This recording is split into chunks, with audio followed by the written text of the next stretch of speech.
បាទអូខេសួស្តីបងប្អូនអរគ្នាបាទក៏ដូចជាអតិថិជនតែព្យាបាលនៅក្នុងមជ្ឈមណ្ឌលក្រហមណាបាទថ្ងៃនេះខ្ញុំមកឲ្យមើលស្បែកបងប្អូនប្រុសណាបាទដែលពីមុនដែលបងប្អូនមានសភាពលក្ខណៈមុនខ្ទុះខ្លាំងមែនតើបាទហ្នឹងហើយអញ្ចឹងហើយក្រោយពីបងប្អូនព្យាបាលជាទៅបងប្អូនបាទគឺនៅសល់ស្នាក់ស្នាមនៅលើពណ៌គាត់បែបហ្នឹងណាបងប្អូនបាទដោយសារតែពីមុនហ្នឹងគឺបញ្ហាស្បែកបងប្អូនប្រុសគឺខ្លាំងពេកណាបងប្អូនបាទគឺខ្លាំងអញ្ចឹងកន្លែងថ្ងាសគាត់នេះគឺមុនសាច់តិចអញ្ចឹងដល់ពេលដែលជាទៅអត់សូវមានបញ្ហាខុងផោងទេប៉ុន្តែនៅត្រង់ចំណុចថ្ពបងប្អូននេះ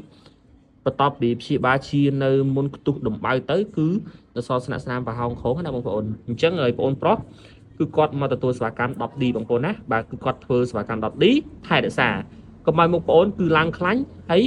មានបញ្ហាមេរោគមុនហើយនឹងឡើងមុនកប់បងប្អូនបាទឥឡូវនេះគឺរៀបចំធ្វើឲ្យបងប្អូនហើយអញ្ចឹង5ផ្ញើទៅបងប្អូនទាំងអស់គ្នាណា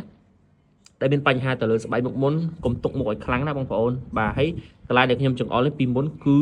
មុនខ្ទុះសាហាវបងប្អូនហើយបាទមុនខ្ទុះខ្លាំងហ្នឹងហើយអញ្ចឹងបងប្អូនអរគ្នាចាំមើលនៅវីដេអូព្រៀងណាបាទចាំមើលថាមុខអូនពីមុនគឺមុនគាត់ខ្លាំងប៉ុណ្ណាបងប្អូនបាទហើយឥឡូវនេះគឺគាត់មកទទួលសេវាកម្ម 10D បាទគឺធ្វើថែរក្សាកុំឲ្យឡើងបញ្ហាមុនបាទអរគុណរមហ៊ុននិងមជ្ឈមណ្ឌលថែរក្សាសម្រស់ត្រីក្រហមគឺជាទំនុកចិត្តរបស់លោកអ្នក